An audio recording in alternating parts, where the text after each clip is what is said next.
What's up, my brothers and sisters? How many of you still remember what happened to our dear sister in the UK by the name of Sasha Johnson, who was still at this time fighting for her life? Well, just to recap, Sasha Johnson is a British Black Lives Matter activist and member of Taking the Initiative Party. She's also a graduate of Ruskin College. She was involved in Rhodes Must Fall, Black Lives Matter, and Kill the Bill protest. On 23rd of May of this year, Johnson was shot in the head.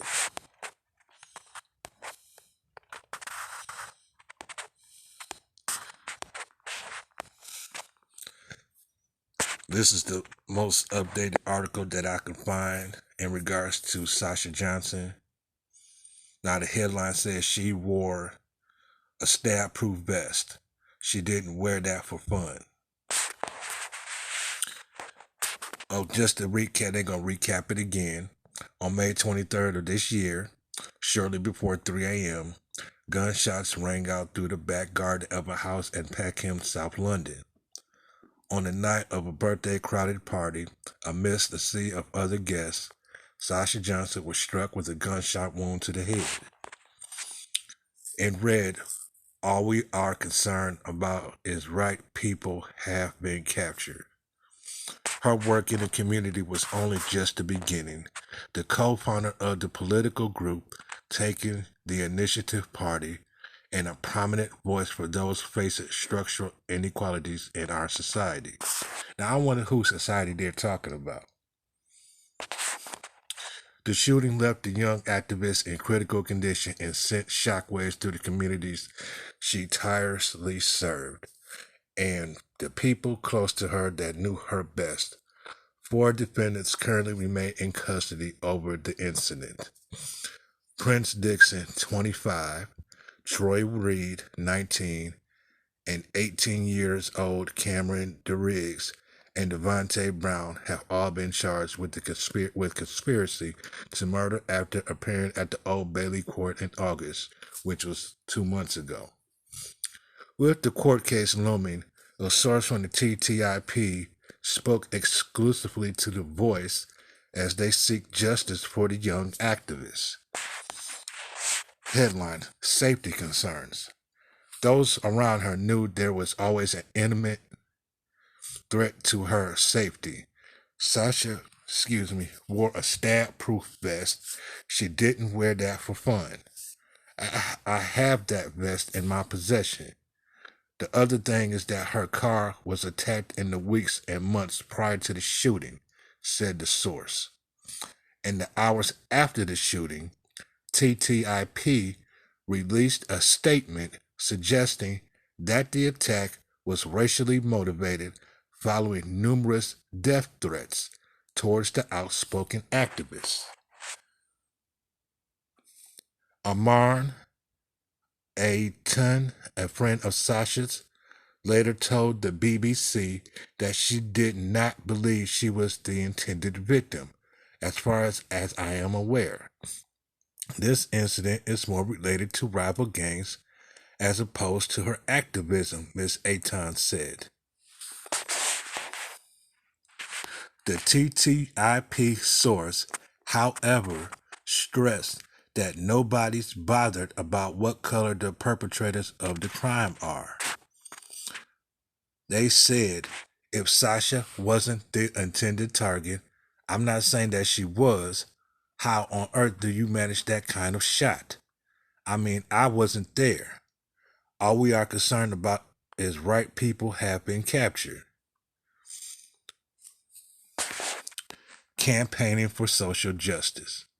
Sasha, 27, a mother of two and a passionate campaigner within social justice circles, has been front and center of many community initiatives. In the autumn of last year, she led a food bank on behalf of TTIP that delivered food aid to people of all hues. Dampening down accusations of racism from those that oppose her work, those assertions became more prevalent following the news of the shooting. Sadly, There are people that choose to peddle that narrative that she is a racist, but she really isn't. She couldn't be further from that, the source said. The other thing that is widely known among the party members is that she grew up in a foster care. Her foster mother, who still calls mother, is a white woman. Don't like the sound of that. We all can see the gift that Sasha has, and that gift is being really empowered and passionate about doing stuff to develop her people unapologetically so. One thing that needs to be made clear about TTIP is that it's not a black party. It's not exclusive to any race. But that said, we want to show that everything we do is about building up black people. Okay? If this isn't about building up black people, then why is it not exclusively for black people? I question that. I'm going to look into that further when I have the time. Motherhood first. The role that Sasha played in many people's lives goes beyond that of prominent and at times controversial racial activists. As a mother of two young children, the concern is and still remains that her condition improves so she can return to her own family. I'm not sure how much they know, but they will know is that their mother is absent, the source said. It doesn't matter what age you are, you're going to notice that your mother is not around. We just want her back to good health, and we want that sooner rather than later. The family's interaction with the media has been limited, feeling overwhelmed in the aftermath of the devastating shooting. Sasha's current condition, once labeled as critical, appears to be stable and progressing as the word critical hasn't been mentioned for a while. The family and the party take comfort from the fact that she is alive and that she is making steady progress. The trial. Now, months on from the attack, a 6-week trial is due to start on March 7th next year. In the search for justice, some of those around her only want her ordeal to be highlighted further. Everyone's forgotten her. It was big at the time because somebody had been shot, source said. Of course, that is going to have ramifications, but if this has taken place in Mayfair or Chelsea or somewhere like that, that fact that it is Peckham makes it easier to case it into the back of your memory because it's normalized. The coverage of Sasha's harrowing ordeal has had more coverage in the U.S. than across the pond in the U.K., the party source claims, with many fellow BLM activists sharing their support for her on social media. However, the support amongst the community Sasha endlessly served remains just as strong away from the media gaze. It has been years since she led the Million People March, and those in her circle, friends and colleagues, gathered in Hyde Park to not remember her because she's not gone, but to reiterate the fact that we wouldn't be here without her. For me personally, Sasha's like she's like a little sister. She's younger than me, and we spent a lot of time together. We had a really good relationship, the party source said. You know, she reminded me very often that I only lived a short drive away from her home in London. She did that deliberately so that I can be close and help her out. It would be good to have her back. The defendants are due to appear in court again on November 5th for a plea hearing. Well, taking into account after reading this article, Sasha Johnson was in foster care. She was brought up by a white mom, by a white woman, red flag. She's a single mother. That's another red flag. And the party she's affiliated with and started is mixed, also another red flag. Even with all those factors that I concluded so far, it doesn't mean that she deserved what happened to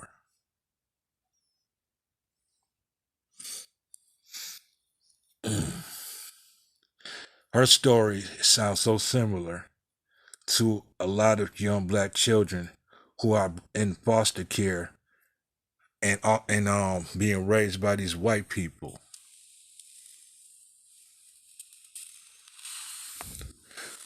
So this party that she's affiliated with is not exclusively for black people.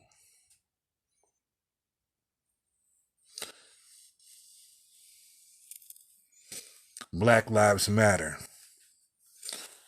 which we all, most of us know, was a money grab and played on the emotions of black people, and it was also a true homosexual movement. Many black people don't want to accept that truth, but that's what it was, and that's what it continues to be. When you look at the head of the Black Lives Matter movement, who were three homosexual, lesbian black women.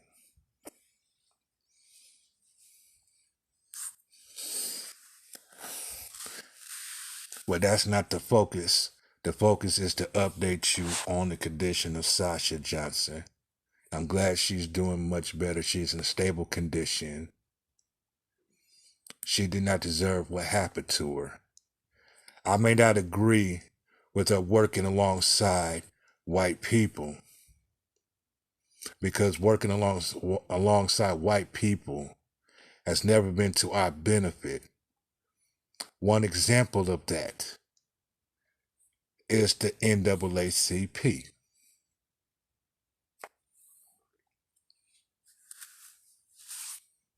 So I wish you a very safe recovery, Miss Sasha Johnson, so that you can return home to your family. This is just an update on what's currently happening. Make no mistake about the UK. They're just as racist there as they are here in the unentitled snakes of America. And I'm pretty sure those who are in the FBA are loving this because they don't care about foreign blacks. I had one person in my comment section when I made a video about how cowardly the FBA is, asking me, do I know about Tony Martin and Marcus Garvey, Kwame Turn, and Kwame Nkrumah, Dr. Ben. And I, had to let them know how where I stand.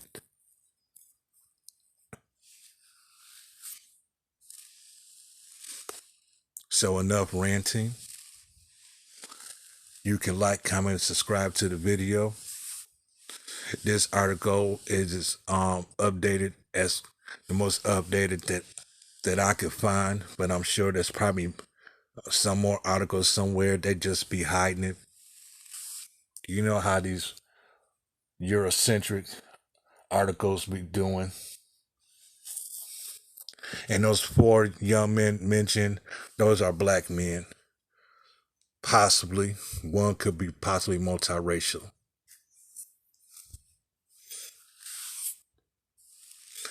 I wish you a safe recovery, Sasha Johnson. And again, I may not agree with what you affiliate yourself with, but it still doesn't give the right for harm to come to you. And like in her story, in regards to her being adopted by a white woman, really speaks a lot about our people and how we don't look into creating our own system to get our children out of these foster care systems.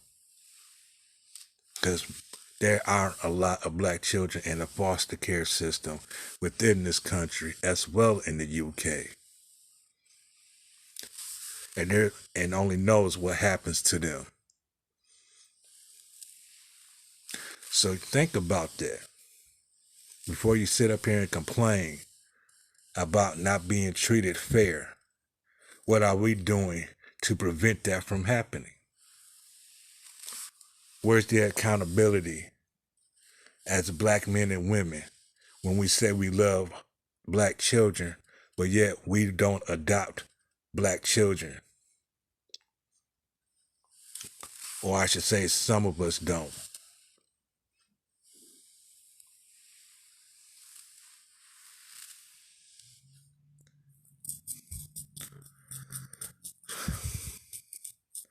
Salagache, take care, be safe.